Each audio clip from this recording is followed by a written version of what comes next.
this right here, this is a magnet, and this is just collected from the treasure site. This is just sample dirt, rocks, but even the smallest little rock, because I did sift through a lot of this, that you'll see that it's on top of this right here. But this right here is a magnet, and they say when you pan for gold, when you look for gold and everything, you know, magnetite and everything, if you take a magnet and just run it through it, and then if there's anything that there's a good indication that there's gold. Let's see. Okay, so you see all that? This is a cool magnet. Just watch. And then I'll let it come. Now watch. I just sent it through here randomly. You know, this is how good this soil would be. Look at that. Wow. Right on. Alright. So as you can see, this is a gold pan, and I'm here in my office. It's not a very big gold pan at all, but I recently sent like a huge box. It was like a 35-pound box of Paydirt from the treasure site to a gentleman over on the East Coast to test for gold. Because sometimes when I was running my hands just through the dirt, I was finding placer gold just in my fingertips, just caught on my fingertips. And so I collected some Paydirt. I saw his videos online. I reached out to this gentleman, and he was willing to accept a box of Paydirt. He said that he'd test it, make a video out of it. So I'm all excited about it. But me, myself, I made other videos where I've either panned the dirt or the paste that is over the rocks, that I've washed off that paste and melted it down. I haven't melted it down totally, but you know, I took a blowtorch to it, and then afterwards I looked under the loupe, and I was finding gold. So it looks like my suspicions may have been right, that they were using like this gold dust, this paste, to cover the rocks, to make them just look like regular sandstone rocks or whatever. But the whole time, the paste itself was made with gold, like gold dust, and then it was covering like aquamarine crystals, like raw gems and gemstones and stuff. But check this out. This is one of the backpacks right here. I just grabbed some dirt out of it, and I already ran some water through it. But check this out. Here, watch. I'm gonna get some more water in here. Get some water in here for myself. And there's other people. I've seen other videos, like this one guy he calls it like the Williams wiggle and everything. And it's, you know, like the bounty shake and whatever. But the thing is, you look for that black, you know, that black sand I've seen in other videos, or like the quartz for the quartzite.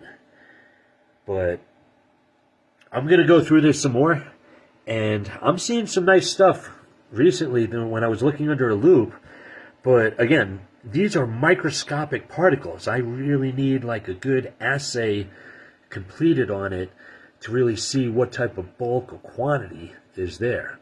And, you know, just get a good, honest assay going, and we'll see what's going on from there. Right on. All right. So I'm down here at the treasure site, and this is where I was digging.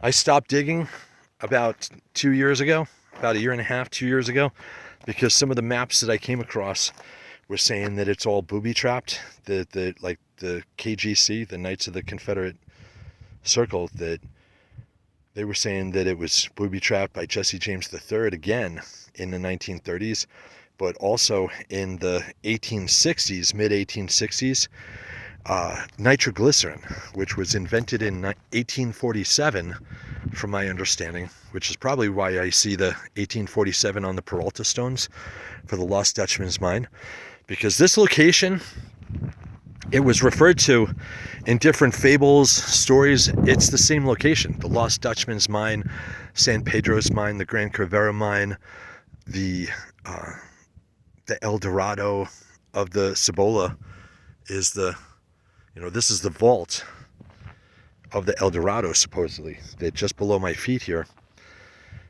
that there's all these catacombs where not just treasure, that there's things stored. But this, if you listen to Lost Dutchman's stories, that it was like a trail that you would come down to that would just get deeper and deeper and into the mine, where he had gotten lost one night and had stumbled across it and shared the information with the Apaches. And it makes sense, at least that story, because as I mentioned in the other videos, the imposter trails, that what they would do is, it's a perfect location, because if as I step out of here, if you look around, there's like nothing, that you can see everything just from the mountaintops here. So they would have these locations where they would just look down on the whole area, and if they saw somebody latch onto the imposter trails or just come into the area, that they could see what's going on and just plan things out. But I'll collect some dirt from right over here. That I'll just grab a big old box of dirt, and we'll go from there. All right. So again, I'm down here where I stopped digging, where supposedly one of the mine shaft openings is, and I'm just gonna collect the bags of pay dirt, send it on over to you, see if there's anything in it. From my understanding, this dark material here is what you want to look for. That this one Jeff Williams, that has some videos online about gold prospecting too, that I know in a bunch of his videos, look for that dark soil that may be rich with the microscopic gold. We'll see. All right. So again, I'm just filling up this backpack with this dark pay dirt, that I'll fill up this whole thing, and go from there. If there's any other recommendations you can make, though, that maybe places on the property or like where may be better, but again, I'm just getting it from right here.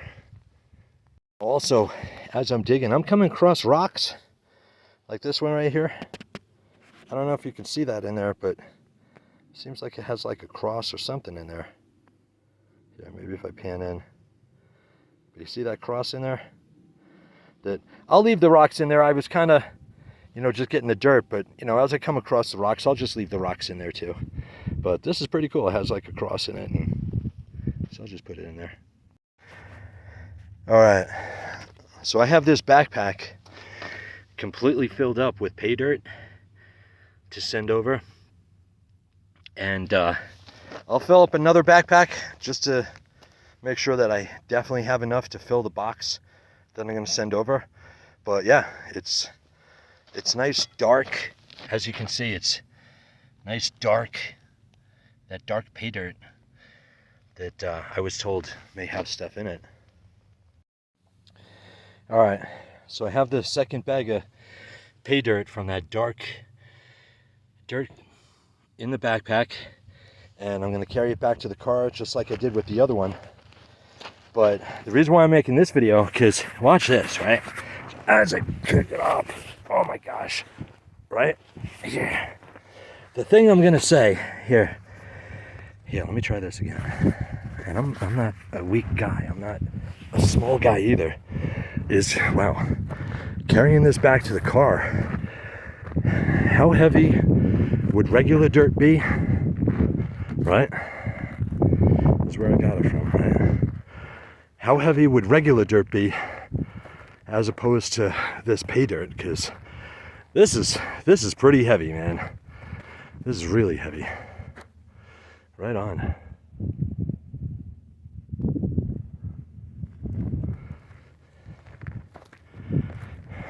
But yeah, wow.